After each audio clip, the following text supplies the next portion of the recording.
2 fois plus de petits excès de vitesse et jusqu'à 4 fois plus d'excès de vitesse supérieurs à 30 et 50 km/h par rapport à août 2010. C'est le premier bilan du radar situé sur l'autoroute A10 dans le sens province-Paris à hauteur de Saint-Avertin.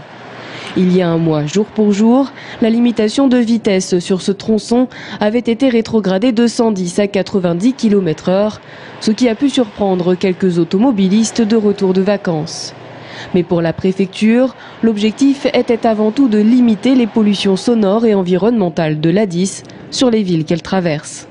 En termes de réduction de pollution, ce qui était attendu par Ligue Air, et a priori on devrait être sur ces chiffres, mais cela reste à confirmer, c'est effectivement une réduction de l'ordre de 20% des oxydes d'azote et composés organiques volatiles, qui sont deux pollutions précurseurs en fait de l'ozone.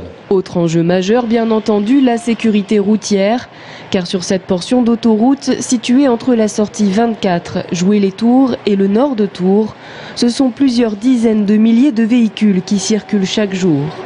Pour Cofiroute, il était donc utile de réduire la vitesse pour fluidifier le trafic aux abords des entrées d'agglomération. C'est un endroit aussi où on a un mélange de trafic entre des gens qui sont en transit, qui ont donc un comportement autoroutier différent, des Tourangeaux qui eux empruntent l'autoroute A10 surtout dans sa portion libre entre Tours Centre et Saint-Avertin, avec un comportement plus de grand boulevard. Donc ce mélange de trafic était problématique. Il ne se passe pas un jour sans qu'on ait un ou deux événements sur cette portion-là, la plupart du temps sans gravité, mais en termes d'accident, le plus important c'est de prévenir.